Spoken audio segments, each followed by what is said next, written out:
Hi, Internet. I'm Emily S.W. Sam. And we're coming back at you with a new episode of the podcast. Woo! Yay! Episode...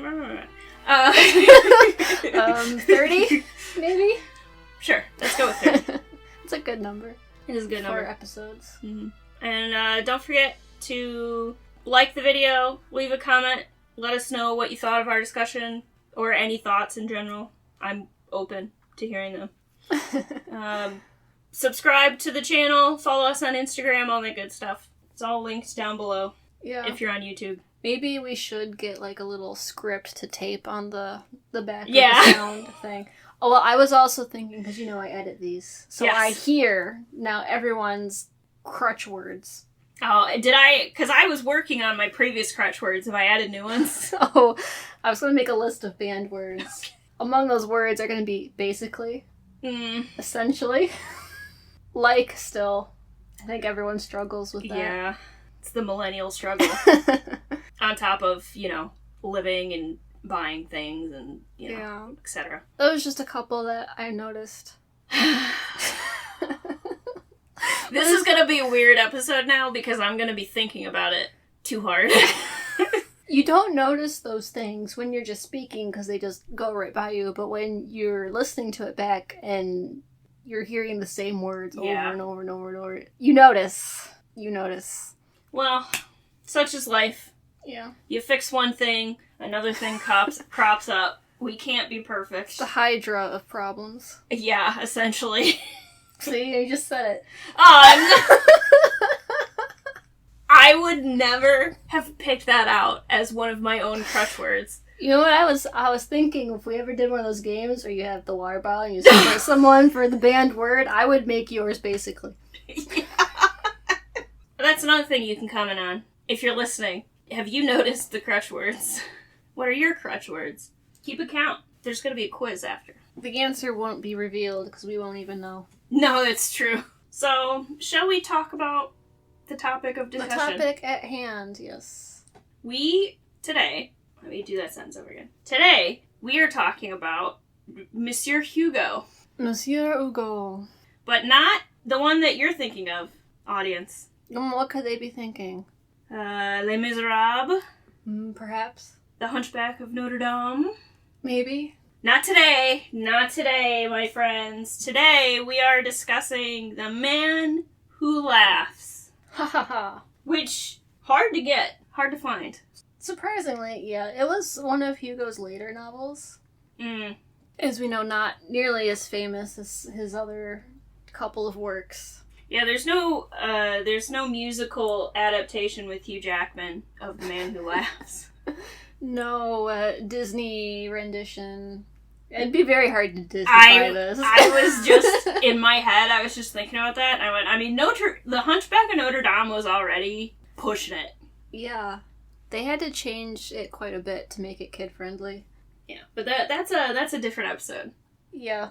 We don't want to get too far down that rabbit hole. We're not here to talk about Disney today. No. Or any day. No, honestly. I mean, unless we want to talk about how he ruined copyright in America. But that's also There's that. A topic for discussion. There is, however, a film adaptation. At least, definitely one that I am aware of. Which is a silent film. Starring Conrad Veidt. I saw pictures from the film. Yes. And boy, terrifying. So, it's not a horror movie, but because of the way they did the makeup and everything in this film, it's sometimes put on horror movie lists. Yeah, it is horrific, but that's also the point Monsieur Hugo was trying to get across. So, effective movie. Yes. And it is still a gothic novel. It hits most of the tropes. Oh, absolutely. I would say, honestly, doesn't it hit all of them? What are our usual tropes? Usual tropes. Good versus evil. Yes. We definitely have a lot of that on various fields at play. Yeah. We've got rich power aristocracy bad. Correct. What else? We've got a love story that's tragic. That's true. Pretty gothic. We've got a Shakespeare reference. We've got multiple Shakespeare references. That's what you need. I mean, we don't have, an isolated setting. No, but I guess you could argue it kind of... It starts off. It starts isolated, and the main characters are creatures of isolation. Okay. We've definitely got found family, which is not usually a gothic trope, but... No. Supernatural elements? No, not really. No, all the evil in this story is purely perpetuated by mankind. That is correct. Yeah, we've got castles, we've got plots, schemes. Well, obviously there's a plot. Oh, here's the big one. The family secret. Ah, yes. How could I miss that one? Fun fact, Monsieur Hugo and I almost share a birthday. Almost. He was born February 26th. So actually, him and my brother-in-law are birthday buddies. Wow. I was born February 24th, so... Close. I almost had Monsieur Hugo as a birthday buddy.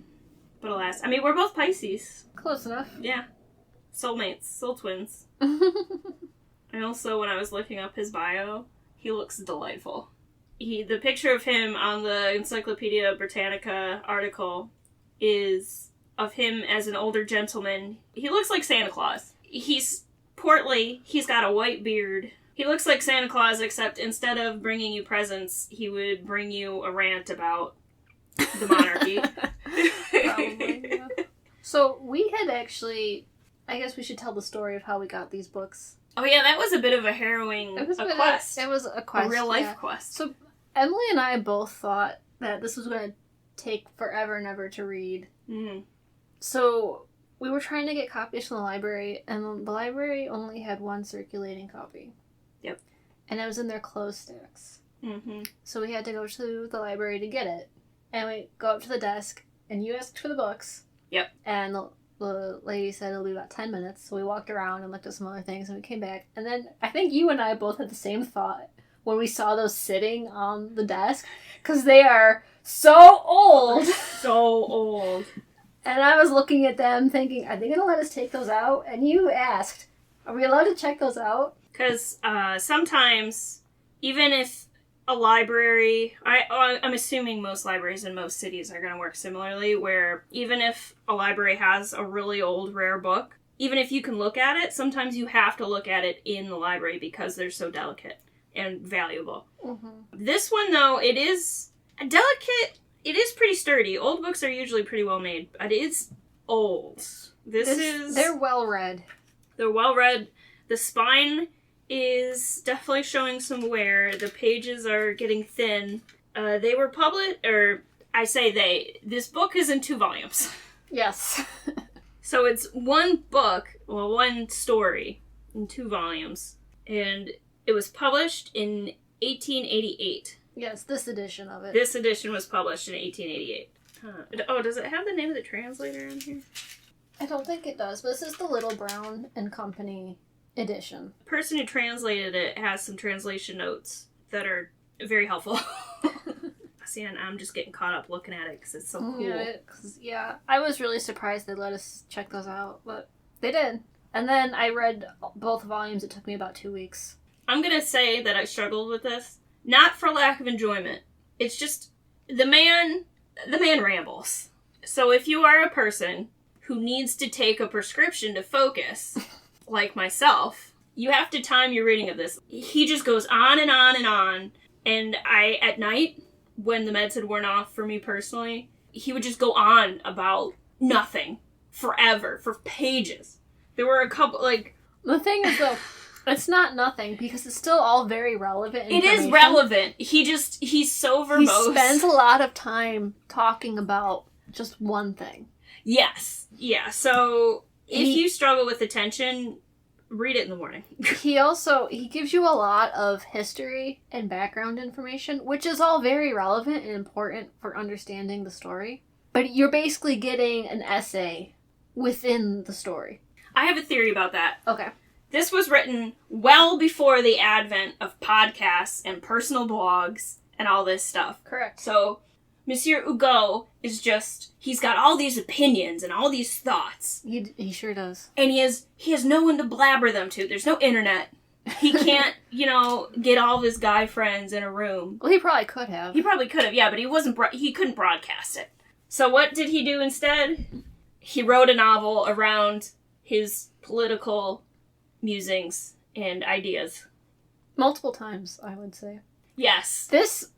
Now, I would also say, too, at the same time, you don't have a way to broadcast this on the wide scale that people do today. People were not receiving information as readily as they can today. So when you're reading a book, this is really your opportunity to learn about a topic. Oh, yeah, and also good investment, because this book is 2 volumes of 450 pages each. Just about, yeah. So you get history, you get a story, you get... And I saw the movie of Les Mis. I haven't.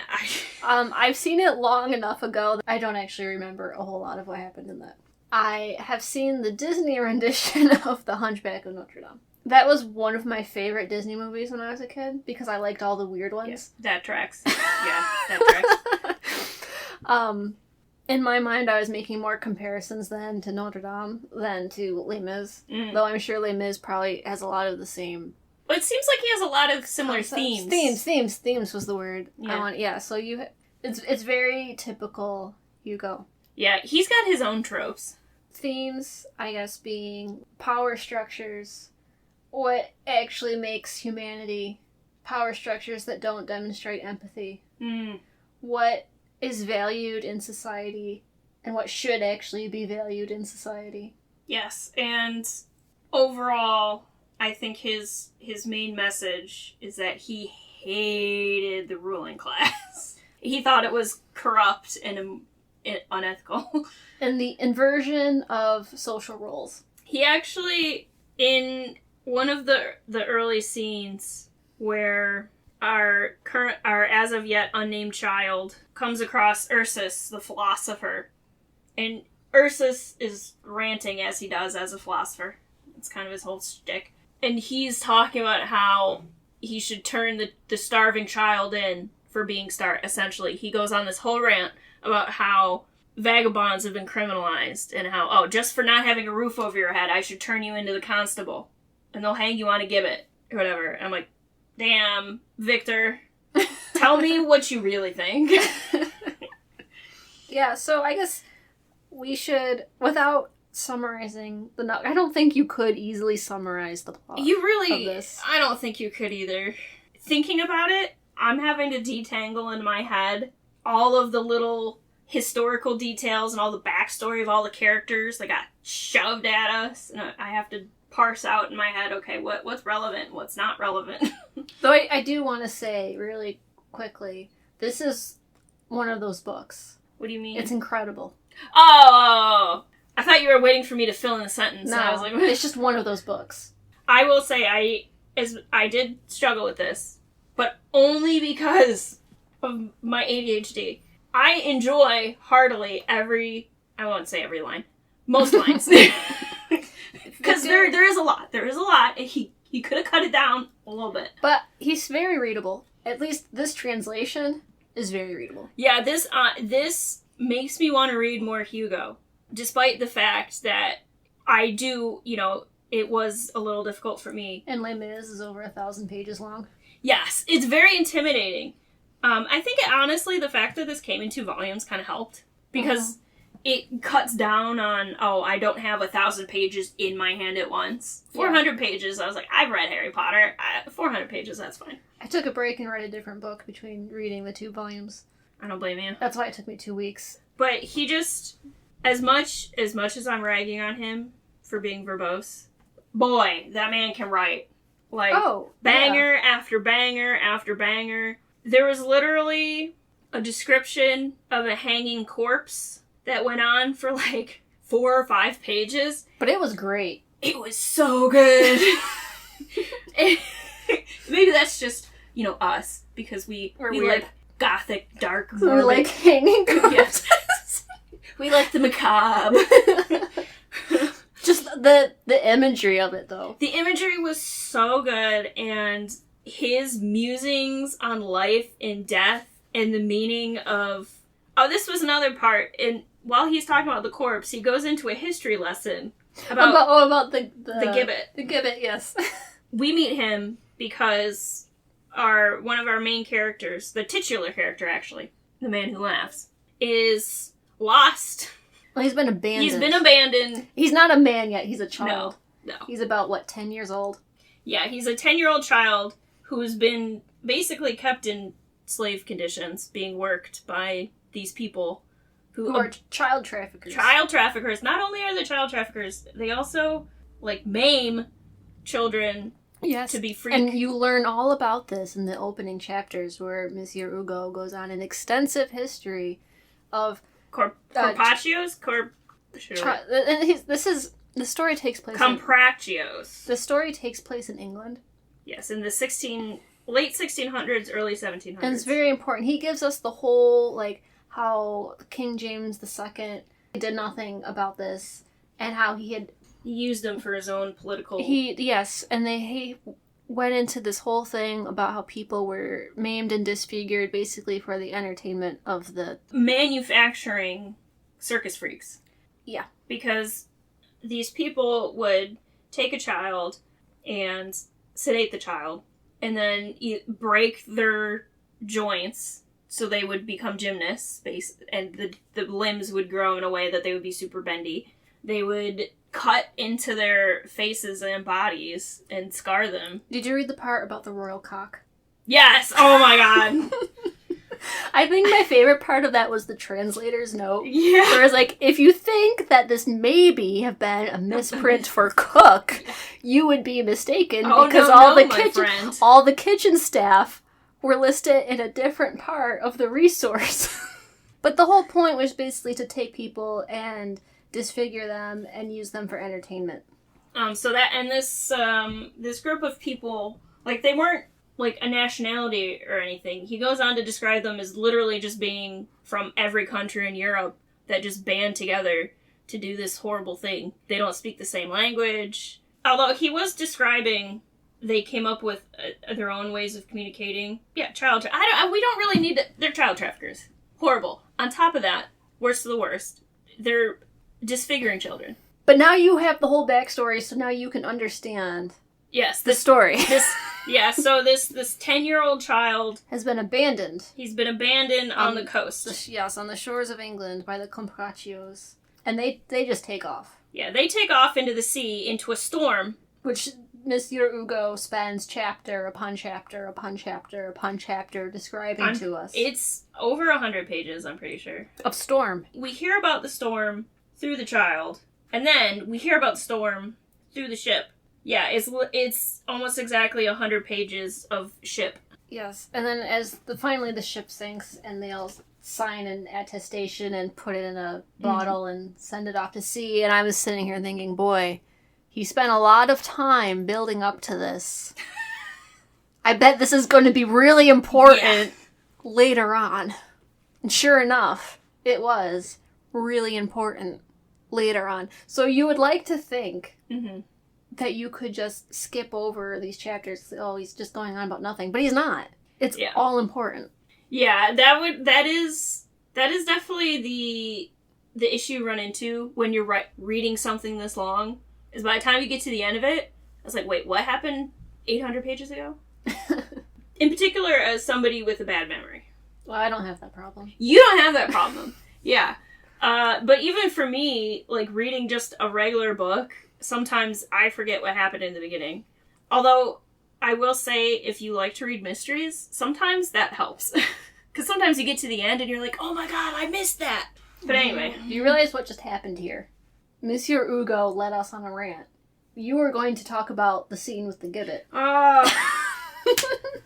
I've been reading We've been Hugo'd. He's converting us. He's turning us into Hugos. It does that too, because we start off... Well, we don't even start there. We start off with Ursus and Homo. Yes, which Urso is a man who named himself after a bear. Yes. And Homo is a wolf that he named after... Humanity. Which is extremely ironic and very funny. Yes. But that is also a very classic Hugo kind of trope. And all I can hear in my head is the line from the Disney Hunchback of Notre Dame where they say, who is the monster and who is the man? Yeah, it also... Not a monster necessarily. I mean, the monster thing will come in later. But right now we have a beast and a man. Yes, a beast and a man. And the thing about Ursus is he's Ursus the philosopher, and he is the source of a lot of the critique, the social structures. Mm-hmm. But one of the things that he does is he will say one thing, yes, but do the opposite. Correct. And it really plays into a lot of clown tropes. Yes, it's the role subversion. The role subversion. Because he calls himself a misanthrope. Yes. And he'll say things like, oh, people should be ruled by an authoritarian class. They don't deserve to rule themselves. And later on he says, like, oh, well, like you were saying, you know, you're a vagabond, so you should go to prison. Mm. And, oh, well, this child shouldn't live, and this and that stuff. But his actions are the opposite of what he says. Yeah, he's going on the rant about, for example, the starving child that he's feeding. He goes on and on about how, oh, you're taking this food out of my mouth, you're horrible, whatever. And then the child is like, whoa, hey, you want this, man? And Ursa's like, no, eat, you f***er. Yes, so, and even the wolf is a very tame wolf. Yeah, everyone's afraid of the wolf, but the wolf is tolerated because it's on a chain. Yeah. Which, there's a metaphor for you. Yeah, very, very nice wolf. Mm-hmm. And Ursus and Homo are BFFs. Anyhow, the gibbet. The gibbet. The gibbet. I don't even remember where I was going.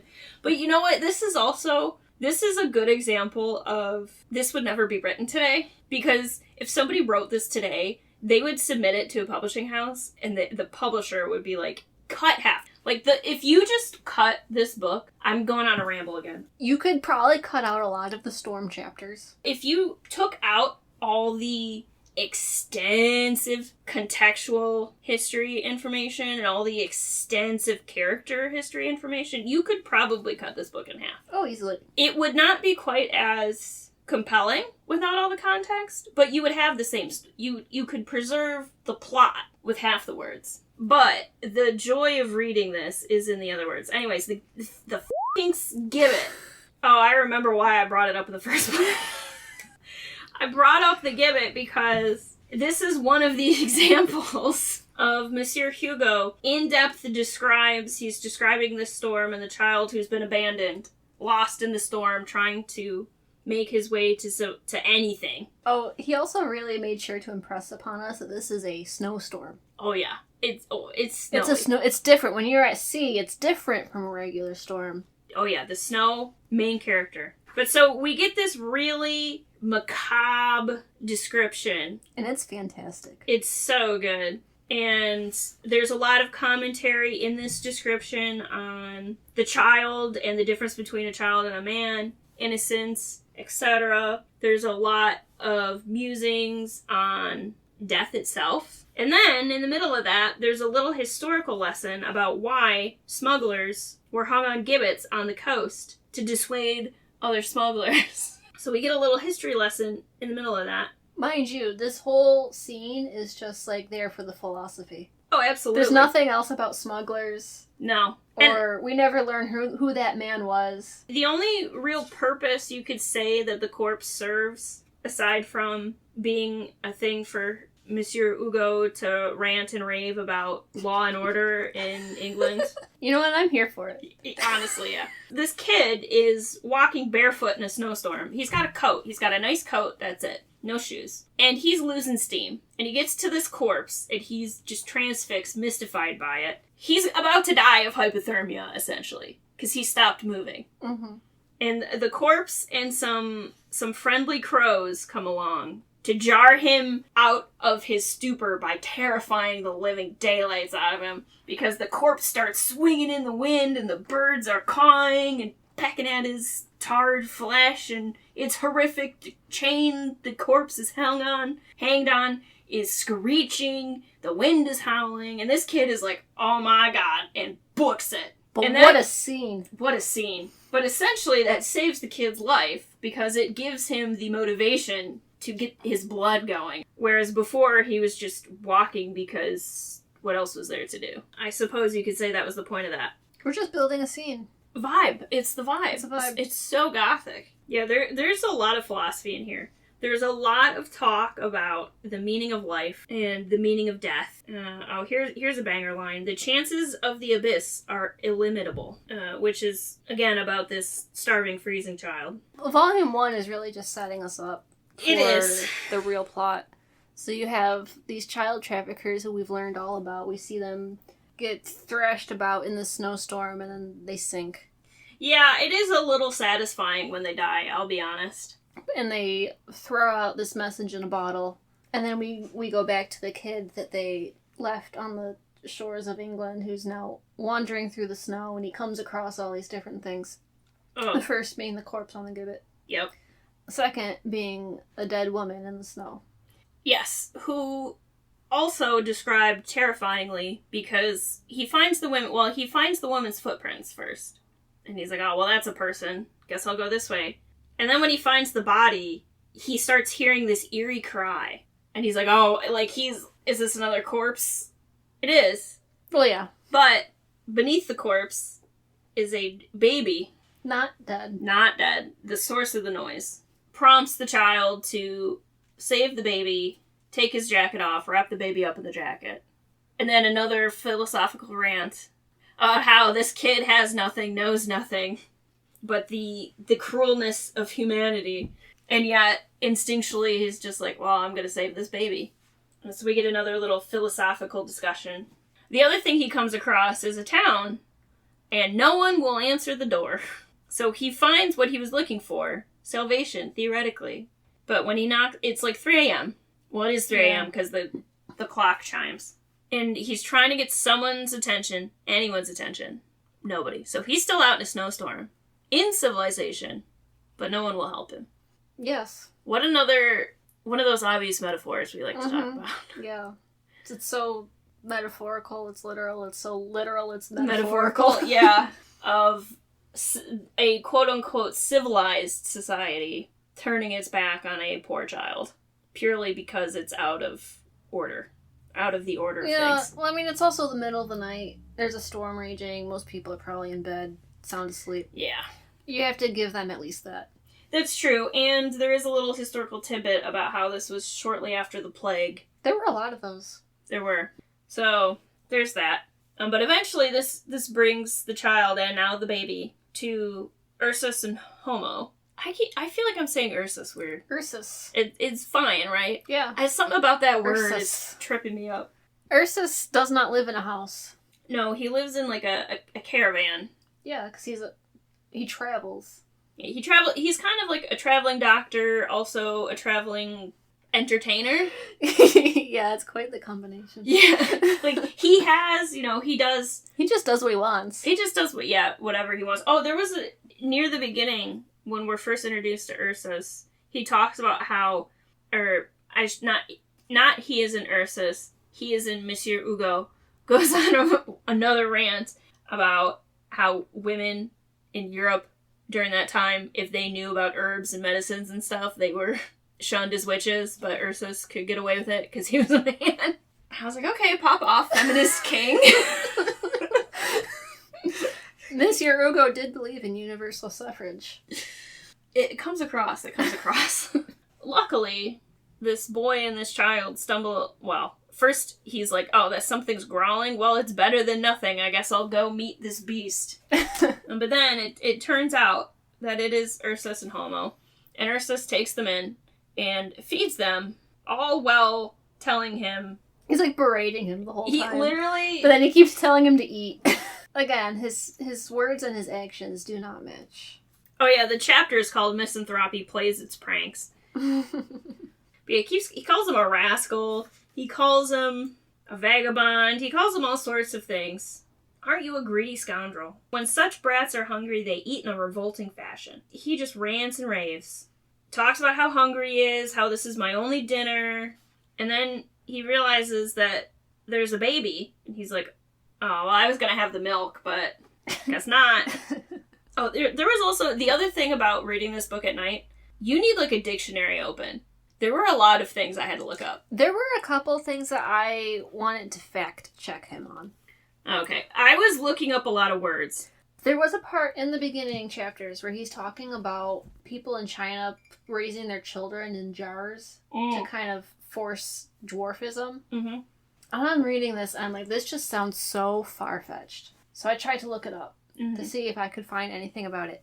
And the only thing I could find was a question on Reddit where someone says, I vaguely remember reading this, but I don't remember where. Can anyone tell me what, if any potential sources of this actually happening? Mm-hmm. There were no replies.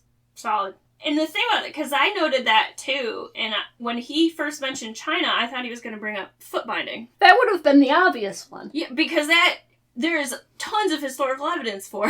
But that was not where he went. No. I too was taken aback by that turn of events.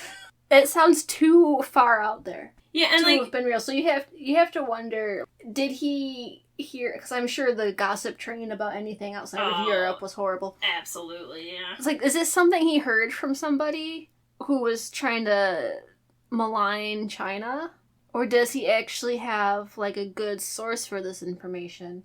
There was no translator's note on that one, unfortunately. No, there was not, and I couldn't figure it out.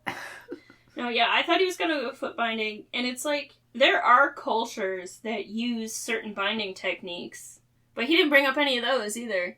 No. Yeah, I feel like there would be something. I probably, with more research than I was willing to put in at the time, could have found an answer, but an initial search did not turn up anything useful. But you may be wondering now, we've been talking about forced disfigurement. Oh, yeah. How is this relevant to the story? Well, you see, our mystery child, our abandoned child, not the infant that he rescued. Well, it's not an infant. She's like... a year old? The child, having been abandoned by the child traffickers, he was disfigured as a baby to have... I don't even know what you would call it. Scars? Yeah, so he's basically... His face has been forced into a permanent grin. Yeah, they cut his cheeks. And he also describes, too, about how they actually changed the shape of his ears. And also his eyelids as well. Yeah, and they like, squished his nose or something. Yeah, so he always looks like he's laughing. Hence the title of the book. Yes. He's not laughing. No, He only looks like he's laughing. Yes. And does that sound familiar, audience? Does that sound like anybody you know? Any sort of famous pop culture This might figures? have been directly referenced in the title of a comic book. That is another thing. If you're trying to look up this book, you get a lot of Batman. Yes, well, I mentioned before the silent film, but how they styled Conrad Veidt as the man who laughs in the silent film, The Man Who Laughs, was the inspiration for the Joker, design-wise. Well, we come to find out that the child's name is... Gwynplaine. He is not psychotic the way the Joker is. Oh, no, he's totally normal. He's a pretty cool dude, actually. But, yeah, his appearance... Well, and you can also see if you watch the movie, if you look up pictures, it really reminded me of was it Jack Nicholson's Joker? Yeah. The makeup, I would guess that they styled Jack Nicholson's Joker makeup after that as well. Because obviously, comics go through evolutions visually. But it immediately made me think of Jack Nicholson's Joker when I saw the images of it at first. It was really funny because this is probably Victor Hugo's most, visually recognizable contribution to pop culture. But I would wager it's probably... the source of that is not very well known. No. Yeah, everyone knows who the Joker is. Mm-hmm. But less people know who Victor Hugo is, and even less people have read The Man Who Laughs. Or have seen the silent movie to know that that's where they got the inspiration for the look of the character. Well, and especially because comics go through so many iterations, and they've been around for so long that it's difficult to get to actually read the originals sometimes. If you see one artist's Joker looks vastly different from another artist's Joker, even if you'd seen the movie, you might not make the connection. I feel like you would have to with the scars. This is for the very original comics, his first appearances in the comics. The creators of the character used Conrad Veidt playing Gwynplaine as the model for their design. So without without Monsieur Hugo, there is no Joker. Correct. It's pretty crazy. Not every Joker, but the Joker does sometimes have a bit of a laughing in the face of society, trying to point out the absurdities of society. And sometimes he's got a point.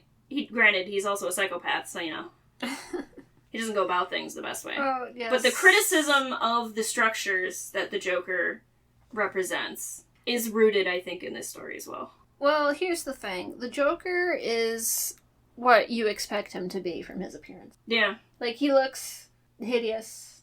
He's a horrible criminal. Mm-hmm. He does all kinds of horrible things. So, like, it's true. His visual matches his characterization. But now, in Monsieur Hugo's version, it's the opposite. That's true. That's a good point. So, Gwynplaine has got this pretty horrible face, but that's not who he is as a person. No. And that's important.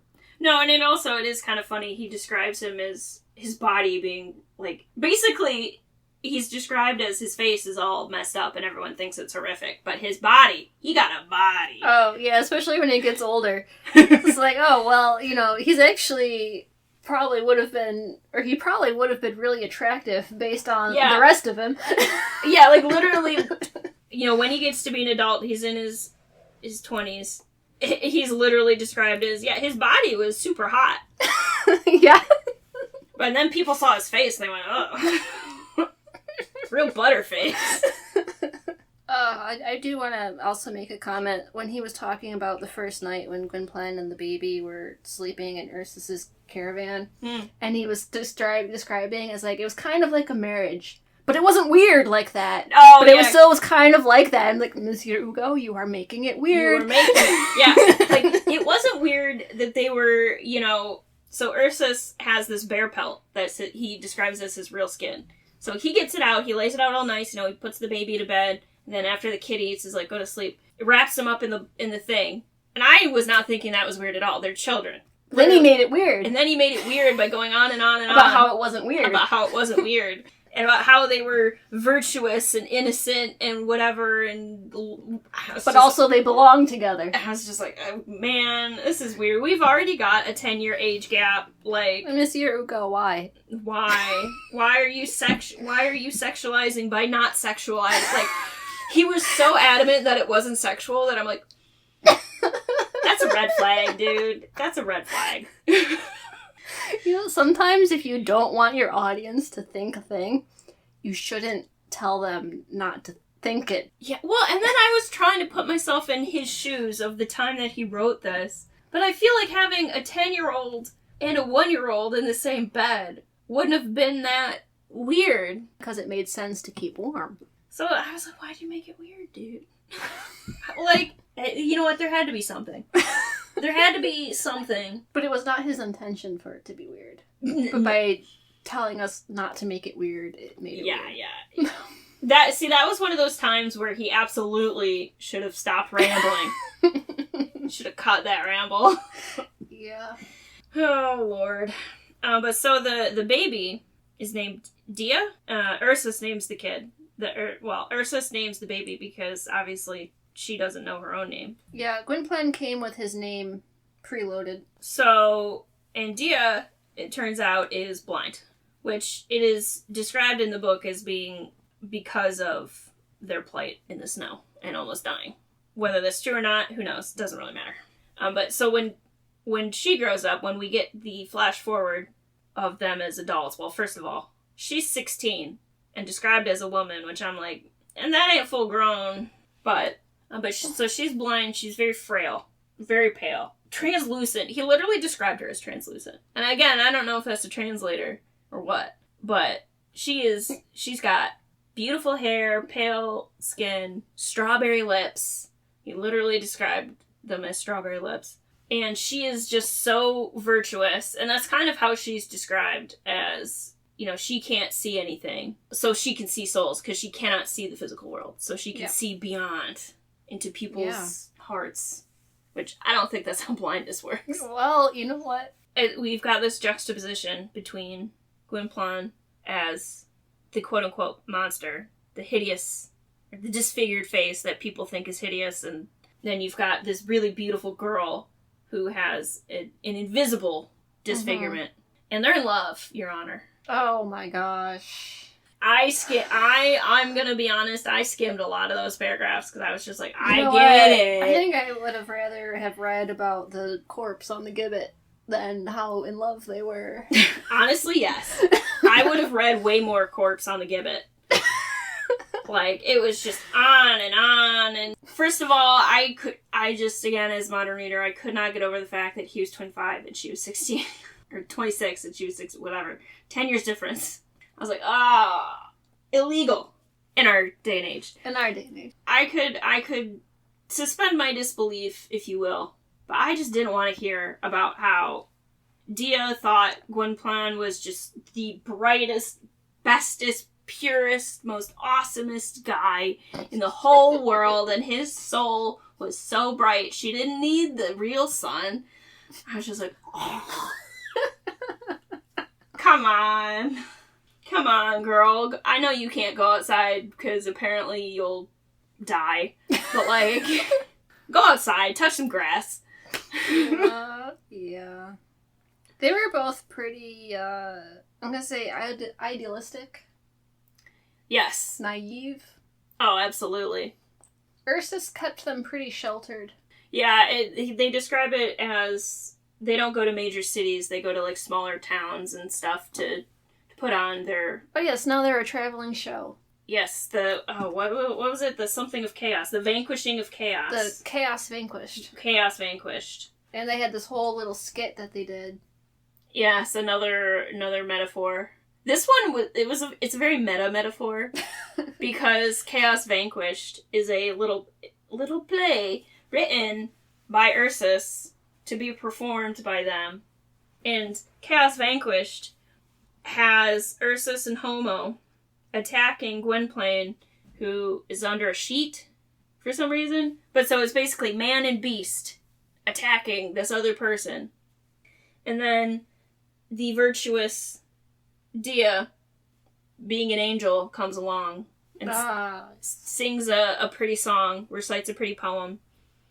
And the man and the beast quit moving, and then Gwynplaine is like, oh my god!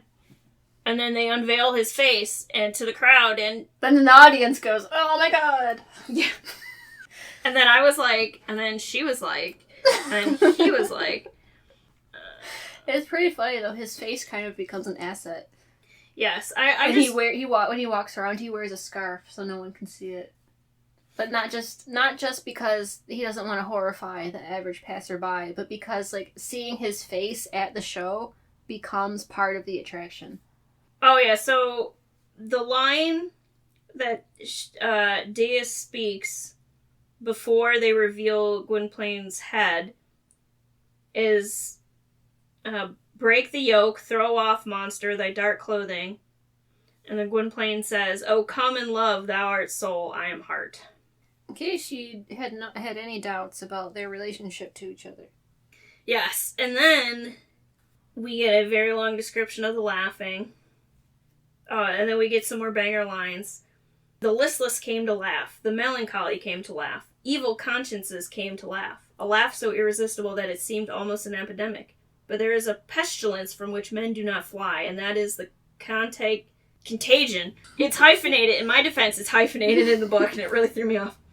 But there is a pestilence from which men do not fly, and that is the contagion of joy. The success, it must be admitted, did not rise higher than the populace. A great crowd means a crowd of nobodies. Chaos vanquished could be seen for a penny. Fashionable people never go where the price of admission is a penny.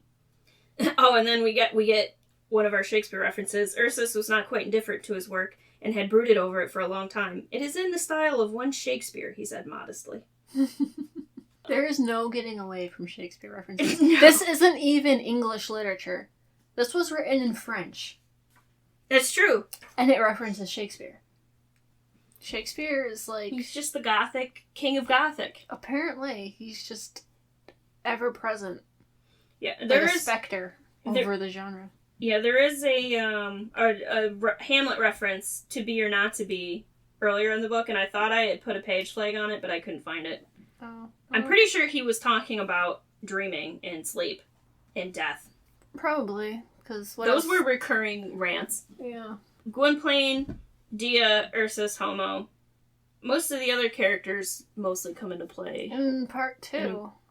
There's going to be a part 2.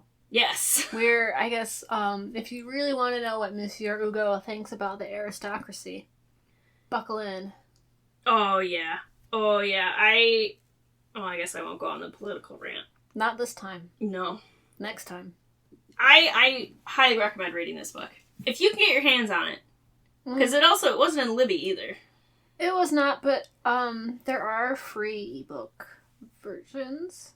Yeah. Or, no, it wasn't No, I free. think it was, like, the art scanned was it? There should be, like, Project Gutenberg kind of copies of it. If you want to read just some really beautiful prose that just goes in and goes hard at the structure of society, government, the ethics and morality of laws.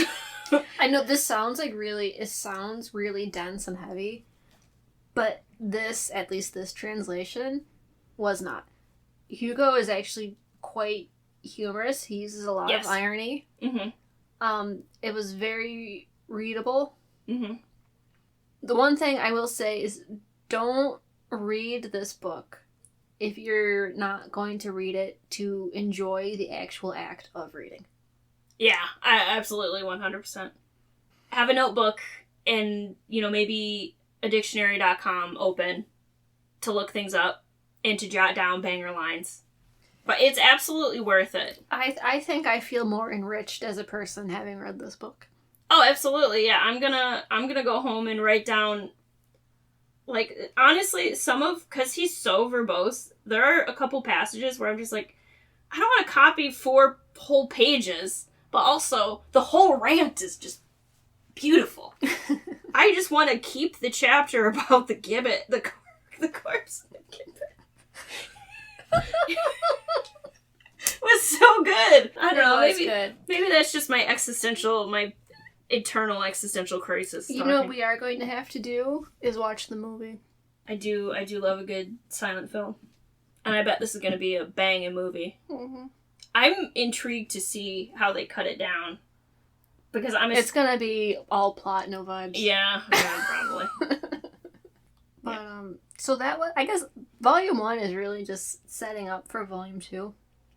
Yeah, it's a lot of setup. You get a lot of backstory, you learn your main cast. Volume 2 is where the real plot happens. Yes, and it is very gothic, this plot. So we'll get into that next time. Yeah, we'll get into that next time. We laid the groundwork. We gave you a taste of what a Monsieur Hugo level ramble is like. We went on some rambles ourselves. Mm-hmm. And you know what? We're just keeping up the spirit. Exactly. Okay, so join us next week for the plot. 2 weeks. 2 weeks, sorry. Next episode. Yes. But yeah, leave us a comment down below. Have you ever read The Man Who Laughs? Have you seen the movie? Are you a big Joker fan? Yeah. Did you know that the Joker was based on this book? The movie? And stay tuned for our next episode.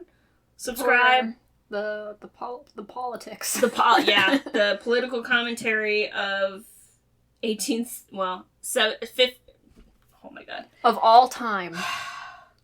Things never change. That's true. That's freaking true. And that is the lesson of this book. Yeah, you can read this in 2025 and be like, wait, is he describing modern government? That sounds familiar. Yeah, that's it. Alright. Follow us on Instagram. Okay, bye. Bye.